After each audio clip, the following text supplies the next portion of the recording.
Come in. Come on, let's go. Joe Rangel is on a dream fishing cruise in Mexico's Sea of Cortez. I've always been pretty much of a city boy. I like going outdoors. I like going fishing. I love going fishing. And when I started going on these trips, I found my niche. To me, that is the greatest trip in the world, is to go down there for 6 days, get on a boat, and forget everything. Just fish till you drop. To share the experience, he's invited his childhood friend, Lorenzo Madrid, along for the trip. I first met Lorenzo Madrid when we were in junior high school. Hey, Larry. What? Look at that. We were pretty much good time boys. Oh, yeah, she's got your beard. Hey, shut it. He was a good guy to hang around with. Boy.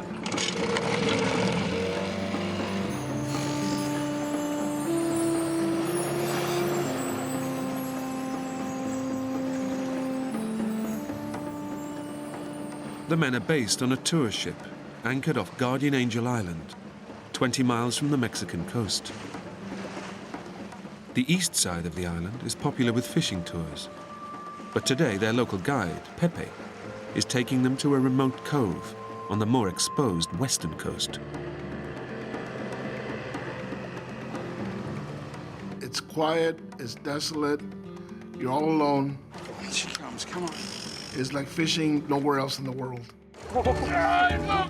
Yeah. Oh, my God. It's fantastic. I can't believe it. Look at that, Joe.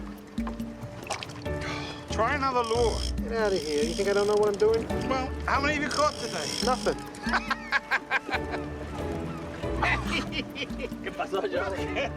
The detour to the remote side of the island pays off.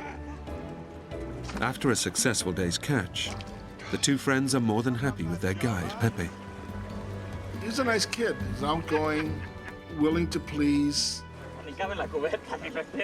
Pepe did not speak any English at all. What'd he say? The bucket's too small, man. The bucket's too small. Sí, vamos. As the sun starts to set, it's time to head back to the tour boat. Hey, I'm back. We just sat down and opened the beer and get the ride back to the big boat. But when Pepe swings south, the boys begin to wonder if they're heading in the right direction. The tour boat was anchored on the northern tip of the island. Hey, should we go? No, I don't think the other so. way? Yeah. This doesn't look familiar to me. Pepe, ¿dónde vas? So I asked him, isn't the boat back there? Vamos bien, el Celiagelina se fue para el sur mientras ustedes andaban pescando. Sí. And he said, no. While you guys were fishing, the boat passed us. And they went this way. I didn't see it. Nah, me neither.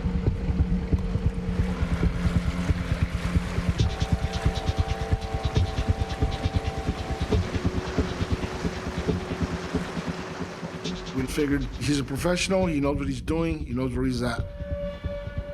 And we left it at that.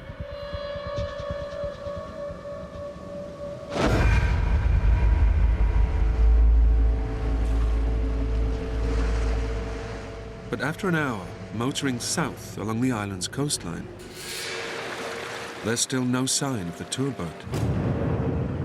And Pepe has more immediate concerns. Joe.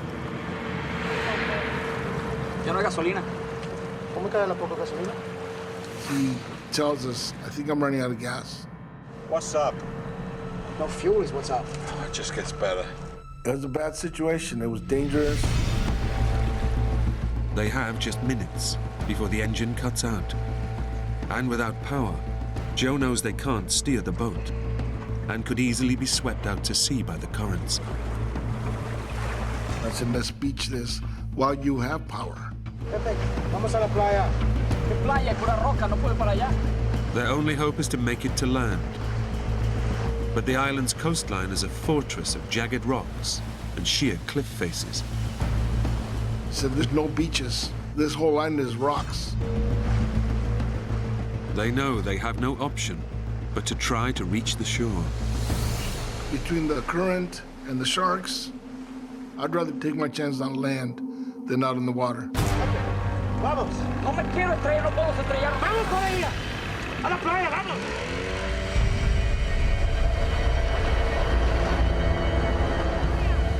The only thing you can see is the white of the pounding water on the rocks. We were scared. Their only way to reach land is to power the boat directly into the raging surf. But just as it seems they'll make it safely,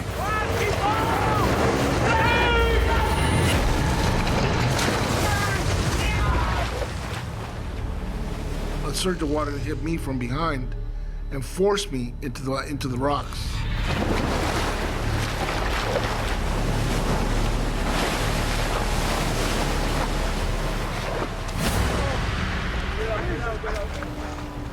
the men make it to shore. But they're now stranded on the island, with no way of calling for rescue. Larry! Hold on there. You're totally soaked, the wind is blowing, and we started shivering down to the bone. Bring it back.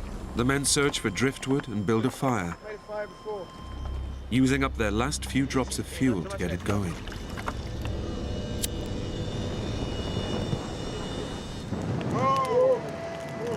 Once we got the fire going, we were able to dry off, and it wasn't all that unbearable anymore.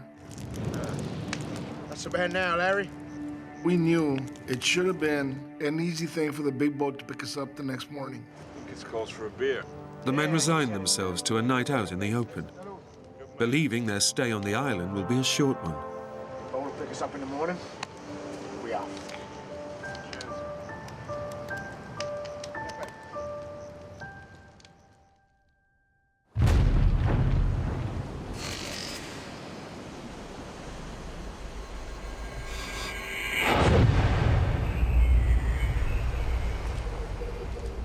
They spend the next morning waiting to be collected.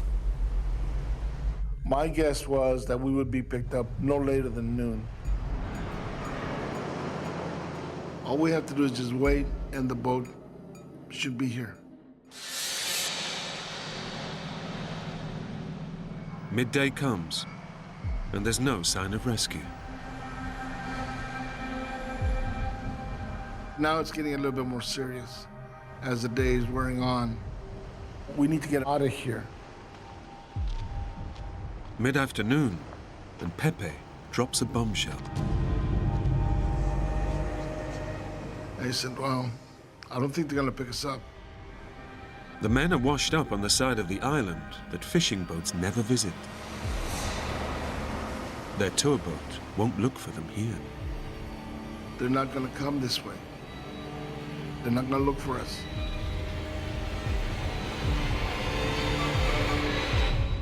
It's like somebody just pulled the bottom out from under you. La única manera de salir de aquí es si nosotros hacemos algo al respecto. ¿Qué hacemos? What's he saying? He said the only way we're gonna get off of here is if we do something ourselves.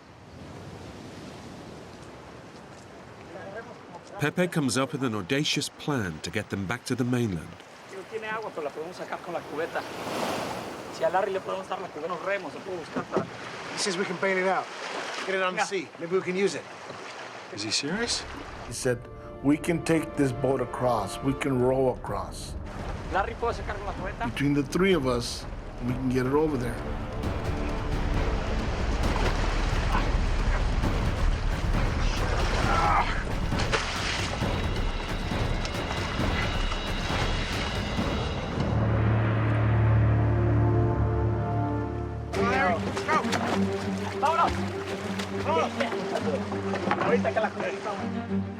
With no fuel for the boat's engine, they'll have to row to the mainland. But it's a 20-mile journey across open seas.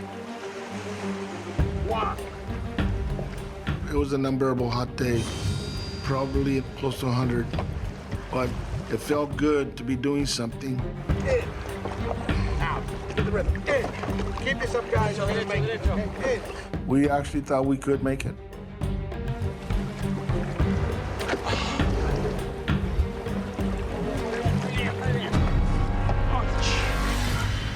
For 2 punishing hours, the men row in the intense heat, their hands torn by the rough driftwood paddles.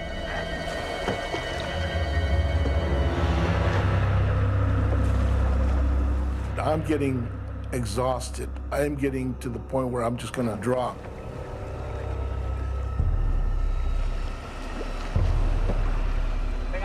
As the sun dips towards the horizon, the men's stubborn determination finally pays off.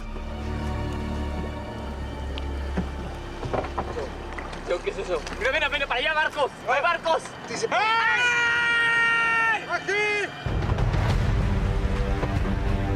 You can see people on boats.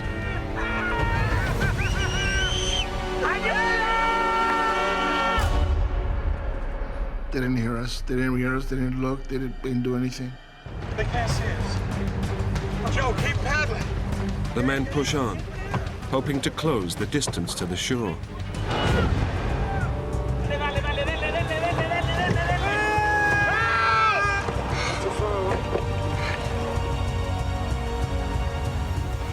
They make progress for another hour. But from nowhere, they're gripped by a powerful undercurrent. We're going backwards. What? We're going back. What do you mean? It's a very strong current. It's a really strong current. Too far away. Now we couldn't make any headway. The tide has turned, and it's pulling them backwards. Come on, Joe, come on! We're trying frantically to row faster. Come on, take it in. Come on! Come on! It's not that far! We're not moving. We are in some deep trouble.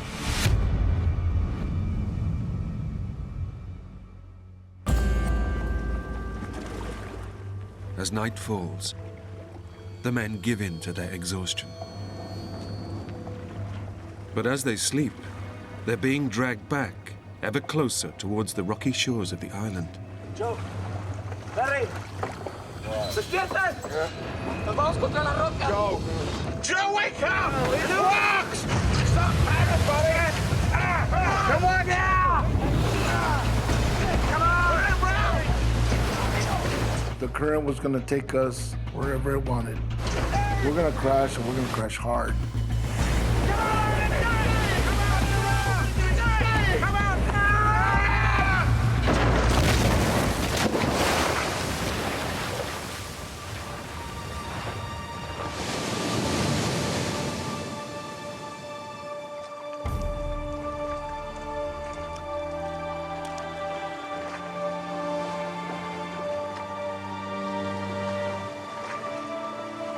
Joe and Pepe make it safely to shore. But Lorenzo is thrown violently onto the rocks, severely spraining both of his ankles. The 3 men's attempt to escape the island has failed, and their boat is now completely wrecked. We didn't talk much that night. Lorenzo and I were pretty down in the dumps. We were depressed.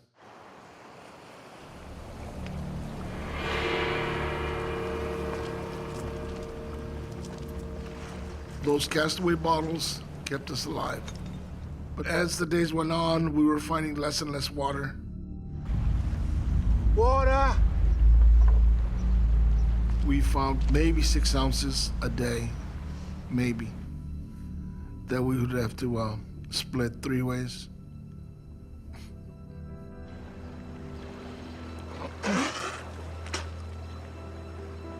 Salt.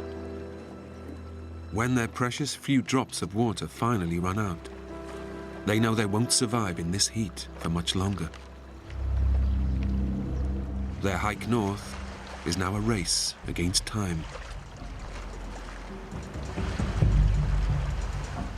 I never really thought survival was as difficult as it is.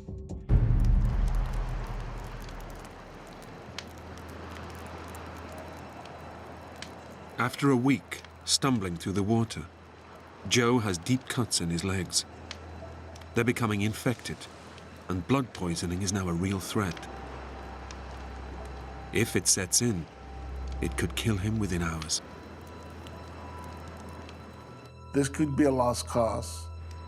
I could die here. And I told him, look, I'm gonna write a letter to my wife and my kids in case something happens to me.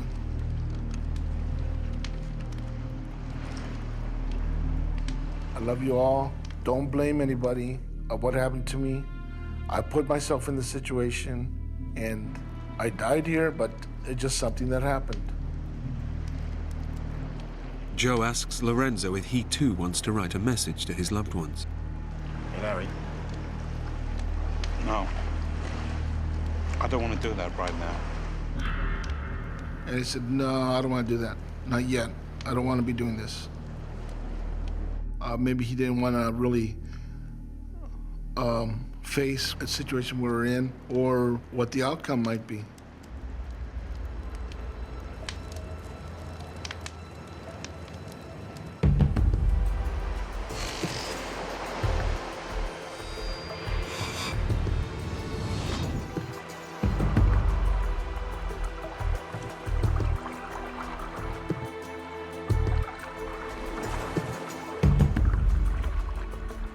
Ravenously hungry, the three men are desperate for anything to eat. Joe resorts to pulling tiny sea snails from the rocks.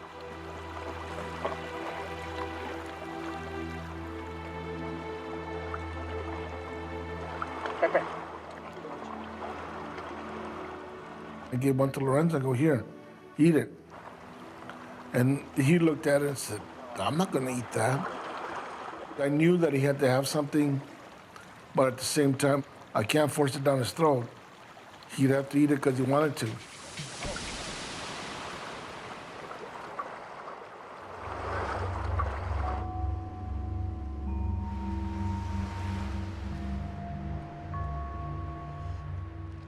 When the sun is gone, the temperature plummets. So far, they've kept warm with driftwood fires. But now, disaster strikes. What happened? It broke. The lyre it just fell apart in his hands. The salt water had just eaten it. From now on, the men have only each other to keep warm. With death closing in, the men are unaware their families have been searching for them. But they've joined the rescue teams that believe the men are fishing on the east side of the island. After 6 days searching, Joe's son calls home with devastating news. He says, I can't find him. He's not there, Mom. I don't know if we'll ever find him. And he was heartbroken. After 8 days missing, the search is finally abandoned. The men are feared lost at sea. I had given up hope. The reality of it was he was dead and wasn't coming back.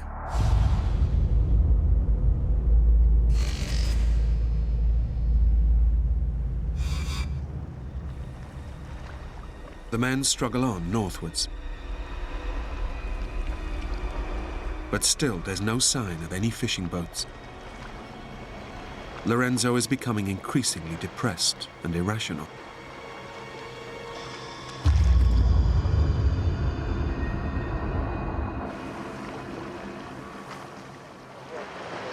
Stop. We gotta go back. I lost my glasses. We gotta go back. I want my glasses. Things are gonna be okay. He just totally panicked. He lost it. They're my glasses. I need my glasses. You got me. I need my glasses. I need my glasses. I'm trying to convince him, okay, look, now I'll be your eyes. But there's no consoling him. For him, it was the end of the world. What? Lorenzo was starting to lose touch with reality.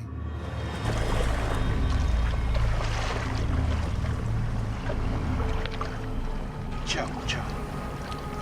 switch. Lorenzo asked me if he could be on back of the raft. He wanted to trade places with me. I want to go behind for a while, okay? Delirious with dehydration, Joe takes up his friend's offer of a ride, without realizing how desperate Lorenzo's condition has become.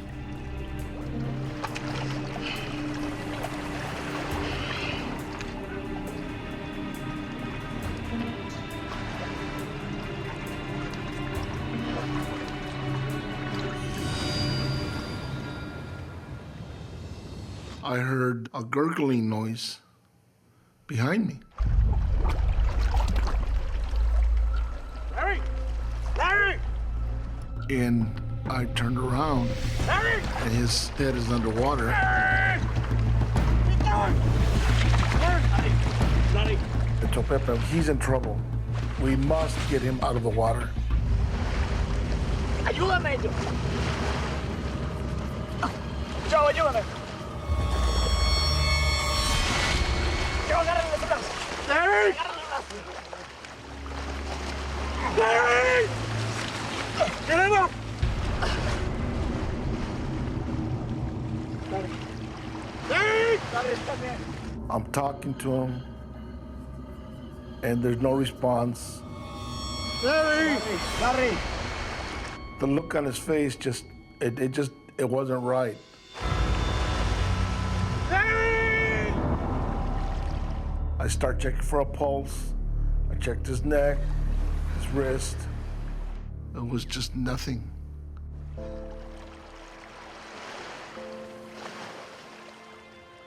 After 12 days, battling to stay alive, Lorenzo has finally succumbed. I told Pepe he's dead. He passed away.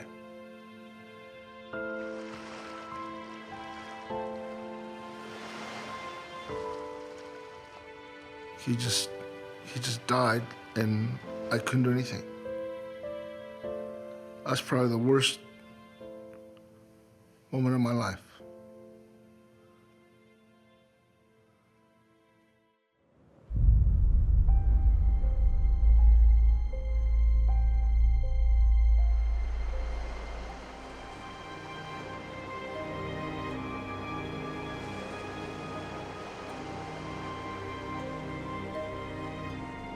At first, I was angry that he abandoned me. We should be seeing this through the end. But then I realized it was a big ordeal for him. And his body just gave out.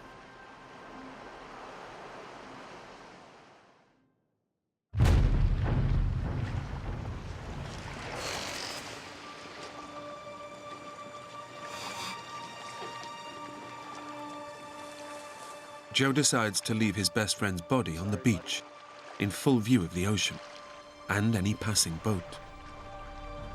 I want him found. I want his body found, even if it's just skeleton. I want him to be found, be taken home.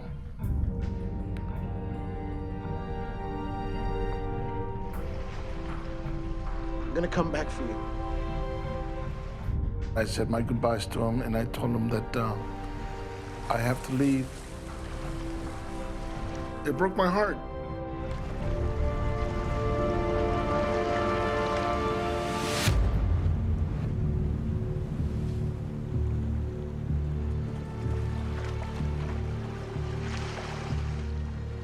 Joe and Pepe struggle to keep moving north, barely clinging to life with every step. We were living moment by moment. It was no longer, can I do the 10 more feet? It was right now, can I take another step?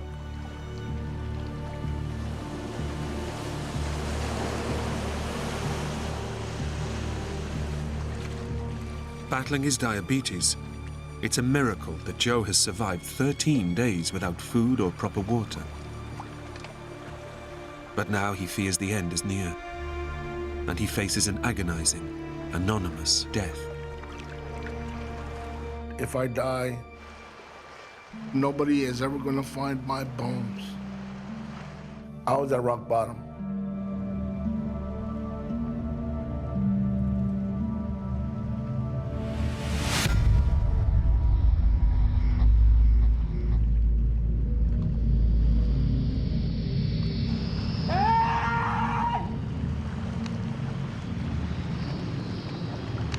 Joe, es un barco. Pepe turns around and yells at me, "Did you see that boat?" He was very excited.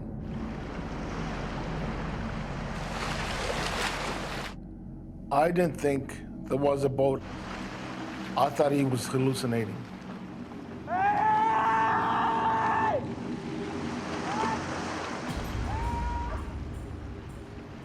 All of a sudden, I'm alone.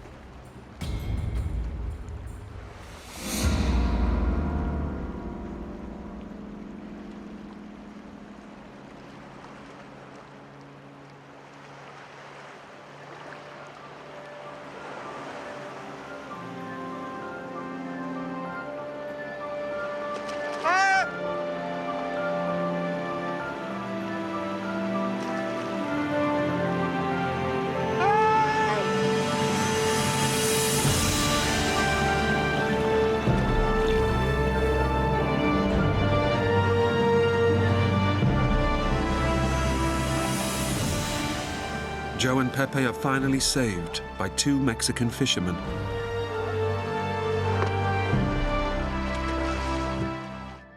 It was exhilarating to see this boat.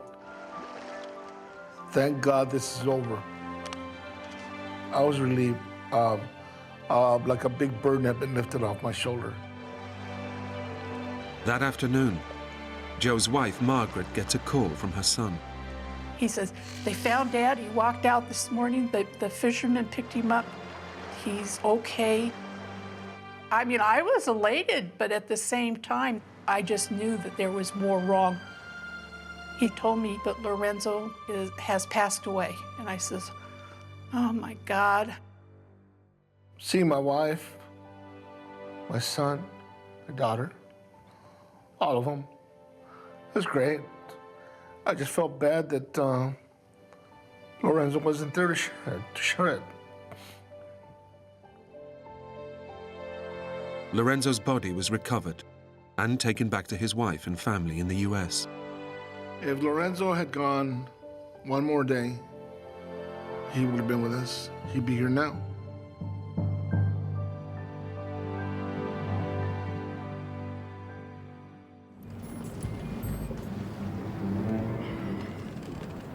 People think that sailing is a very quiet undertaking. It's not.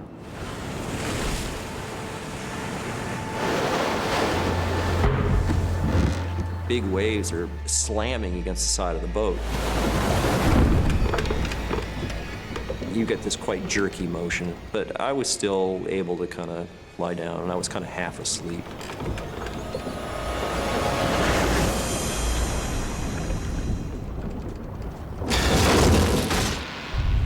All of a sudden, there was this big bang on the side of the boat.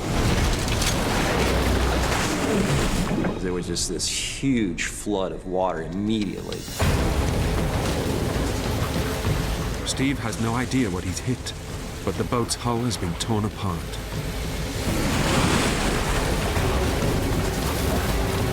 The water was rising very, very quickly.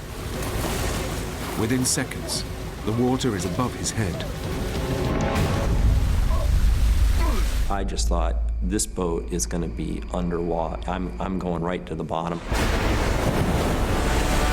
Steve's boat is sinking.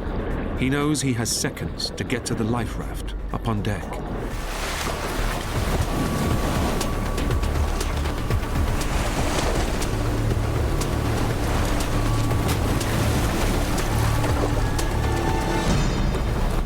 So I yank on the line, and if the line keeps coming out, no, nothing. It just didn't work at all.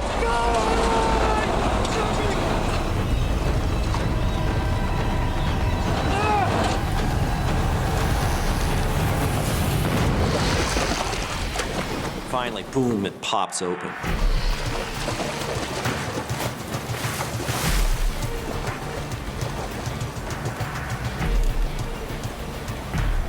Steve makes it to safety. But just as he's about to cut himself loose, a terrifying thought hits him. With the equipment that's in the raft, I will not last very long at all. Everything he needs to have any chance of survival is stowed deep inside the flooded boat.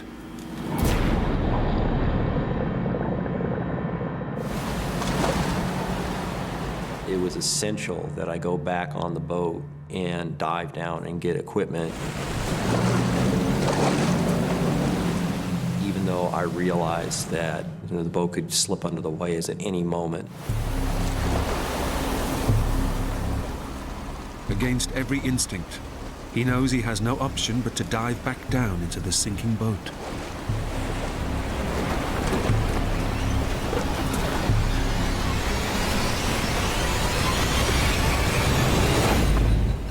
It was all dark in there, so I couldn't really see anything. I could feel the ditch kit. It was tied down, and I started cutting away.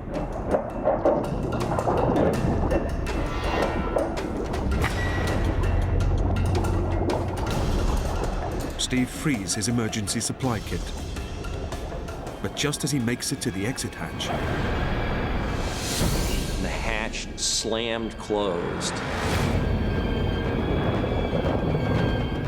The boat's covered with water. I'm going down. I thought that was it. If I don't get out of here right now, I am going to die. There's 100% certainty of that.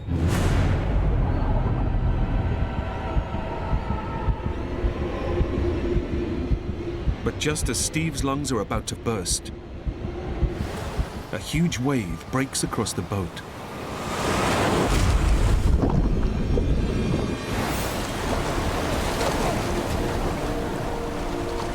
All of a sudden, there's air. It was a huge, huge relief. With only seconds to spare, Steve escapes, clutching his vital emergency supplies. I jumped into the raft and I saw that I was drifting away from the boat. Steve can only watch as he drifts away from not just his boat, but also his dream.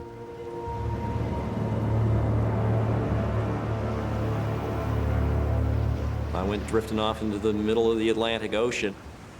It just was kind of devastating.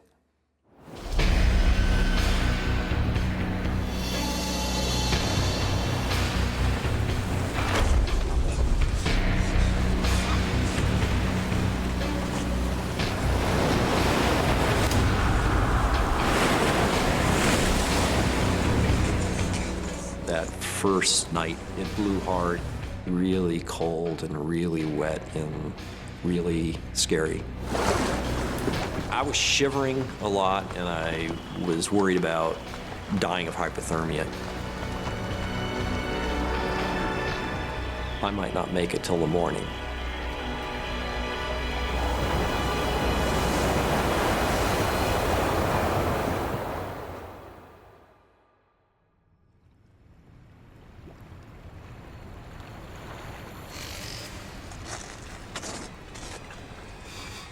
Dawn breaks to reveal the true horror of Steve's situation. His boat is gone, and he is alone in the middle of the Atlantic.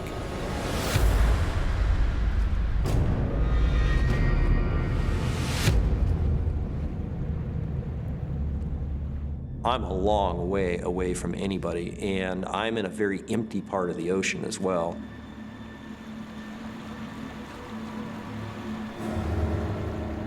I am just this teeny, teeny little thing surrounded by this immensity of sea. It was kind of overpowering. Steve has no means of communication and knows that no one will be looking for him.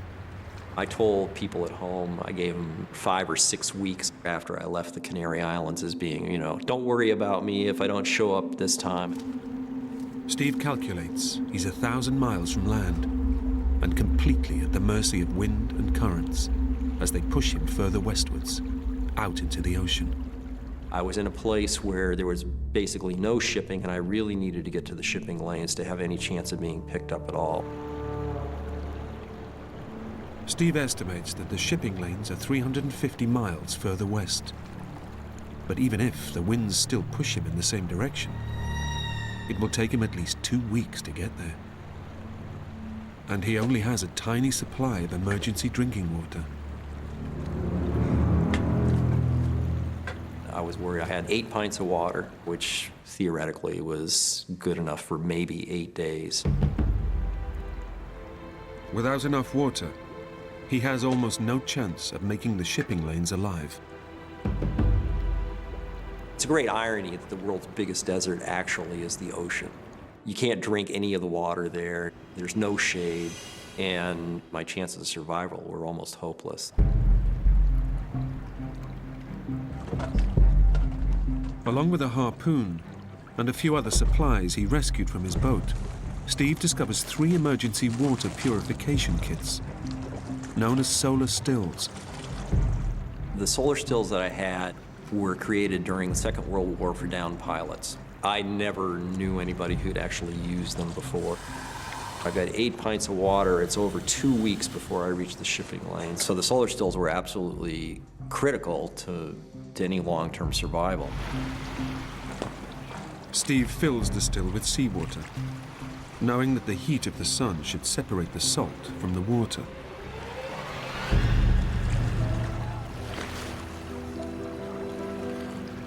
I'd have, half hour, I've got a whole bag of water.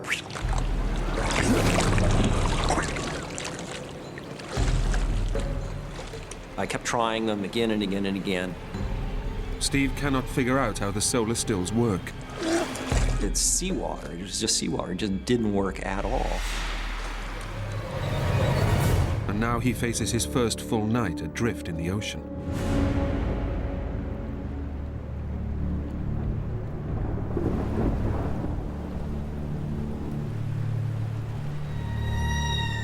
I was desperately lonesome, and there was no part of this that was not kind of a hellish experience. Steve knows that it's essential he solves his drinking water problem, and the storm gives him an idea. I knew that most survivors had relied on collecting rainwater. If Steve can use the raft's canopy to collect rainwater, he may have hit upon an answer.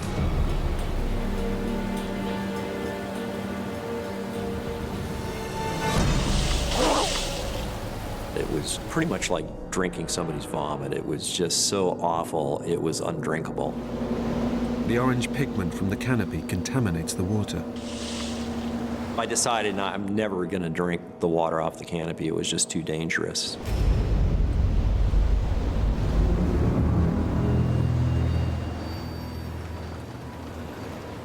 Steve's quest to find solace out at sea has resulted in horrific isolation, and he can see no way out of his ordeal. I wrote my own epitaph that day. My name is Stephen Callahan. I was shipwrecked at approximately this position. I am drifting in a 6-man raft.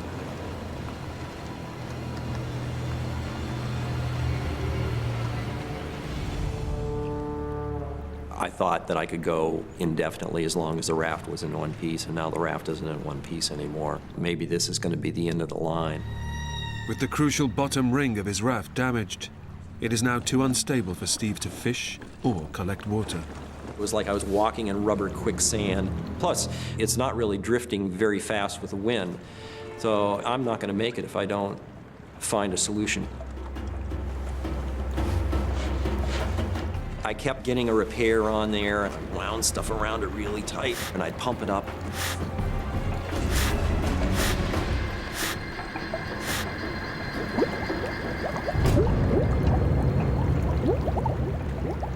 I kept doing it again and again and again for days.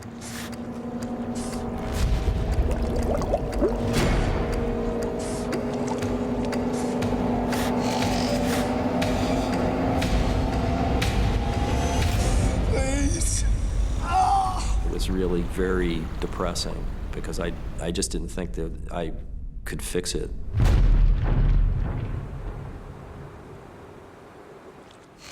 Steve knows the punctured raft is a disaster. He's going slower, wasting precious calories pumping it up, and now faces an even bigger problem. I started consuming both water and the fish that was hanging to dry. I was unable to renew that stock while the bottom was deflated. I imagine it wouldn't have been a whole lot longer before I would have died.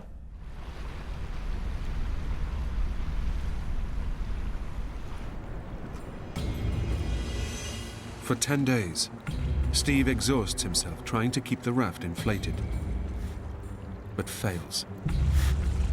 After battling to stay alive for so long, it's the final straw. I was absolutely beat. That was it. I gave up. I just laid down. I was like, I just totally broke down.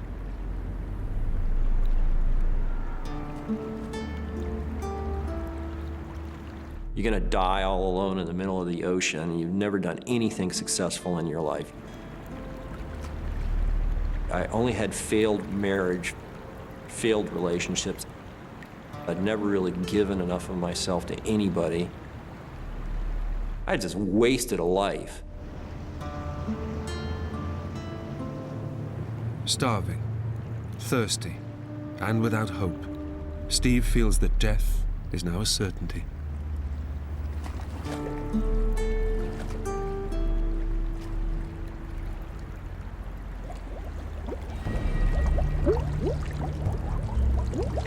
And then I got scared. This is very real, and you're gonna be dead in a matter of hours if you don't snap out of it and get yourself together. In a final act of desperation, Steve searches for anything that might save his life. And it just, something happened, and it just clicked, and I go, oh yeah, the fork. Steve hopes that a fork might just be strong enough to secure a patch to the raft.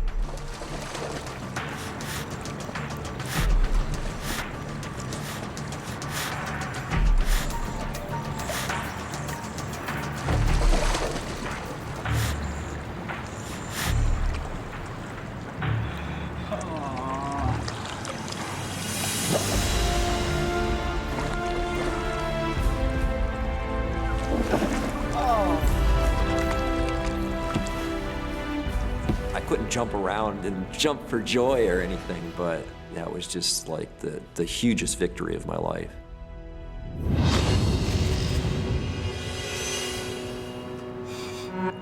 But Steve's elation is short-lived. His supplies have virtually vanished. He's still hundreds of miles from land, and his body is desperately weak. Well, yeah, I got out of that, but now what? I'm still doomed. There's a day off your life. There's another day off your life. I really didn't think I was gonna make it.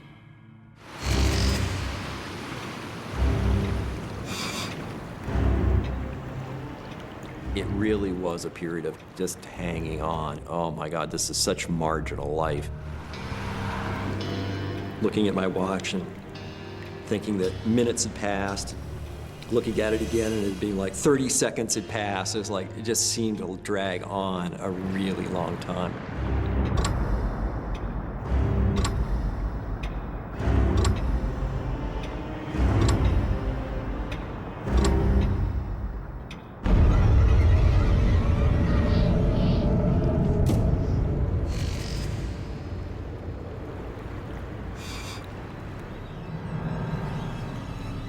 After 66 days alone, Steve's final lifeline is gone.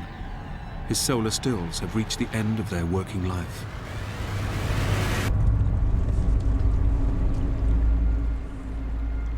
The cloth on the bottom is rotted out. It's going to be totally useless. There's no way to repair it. His only means of producing drinking water is now gone. I just figured this really is it. You know, I have no hope anymore. It was ending.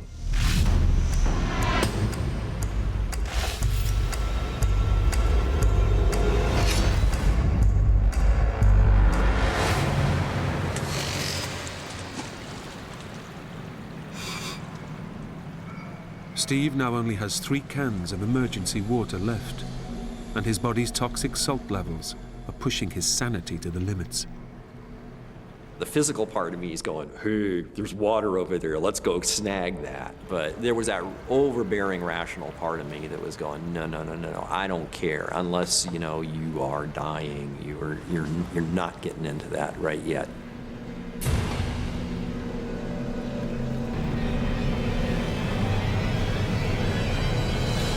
This is a view of heaven from a seat in hell.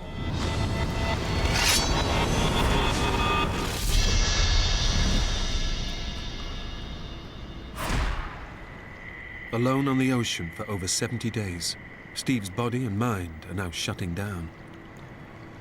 His only hope is to reach land. I expected to see the islands like days and days before now.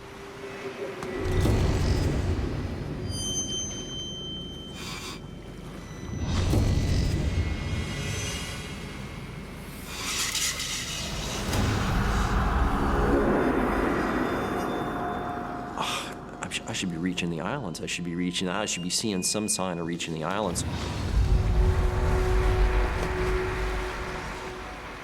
But then Steve has a shocking realization. If he's miscalculated his position, currents will sweep him back into mid-ocean and certain doom.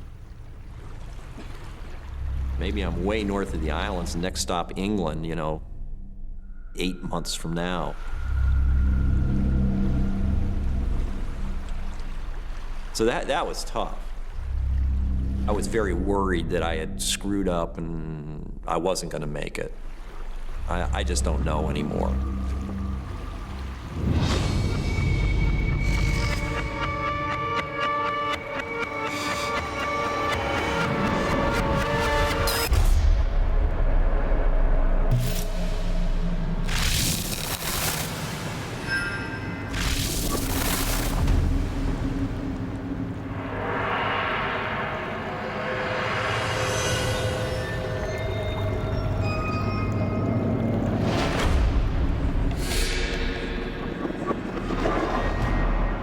Maybe I'm dead. I've never been dead before. Maybe this is what it's like, and this is what I deserve for my shabby life, and maybe I'm just gonna be floating around out here forever. I felt all the hopelessness of people who'd been adrift at sea before and never came back, and nobody ever knew what happened to them. And here I was amongst them, and I could kind of feel them all around me. It just was a horribly desperate feeling.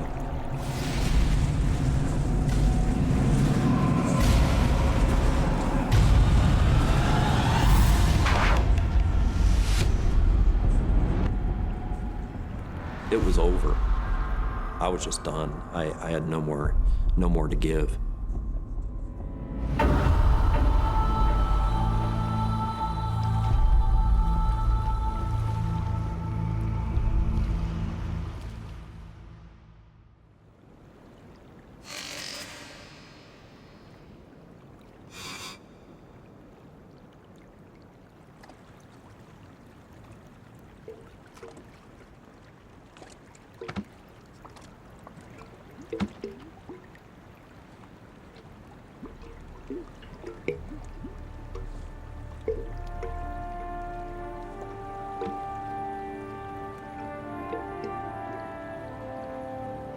All of a sudden, it was like all kinds of crates and bottles and plastic. To me, that was the first definitive sign that I was coming into changes. I'm gonna see something.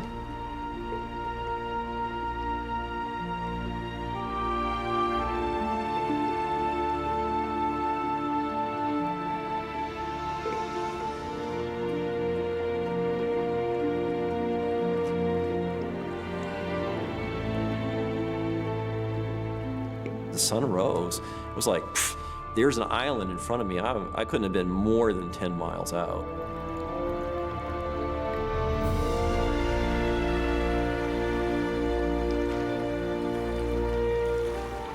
To see the green of the island was like, it was intense.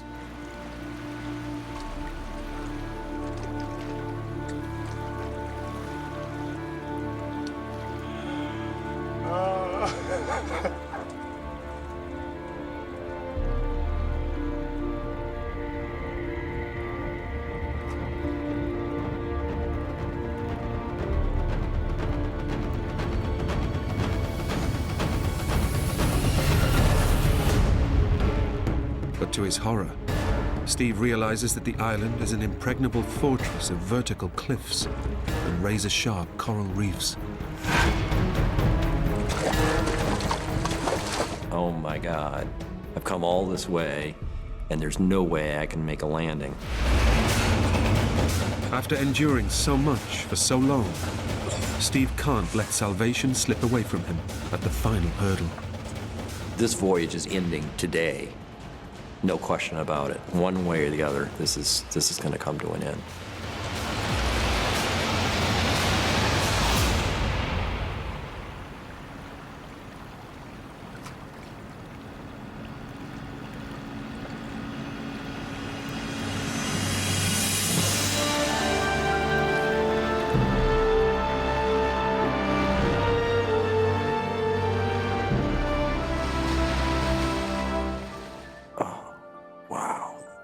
That's great. Somebody's actually, I couldn't believe somebody was actually out there.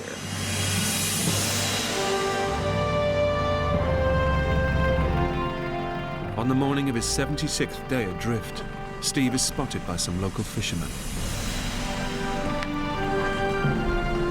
He said something to the effect of like, "What you doing out here, man?" You know, it's like, well, I'm not out here, you know, improving my suntan.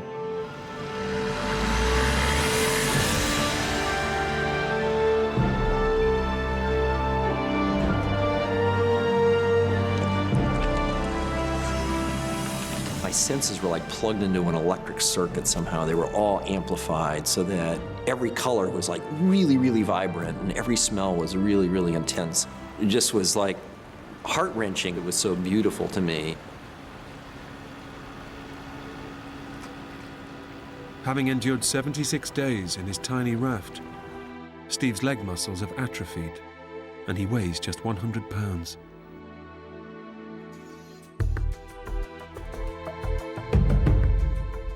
After 6 weeks in the hospital, Steve is reunited with the parents he thought he'd never see again. The small island of Marie-Galante, where he's found, is just 60 miles south of his original destination, Antigua. There's nothing noble in me having survived. It's just what I did. I had too much unfinished business, and I think that kept me alive to a large degree.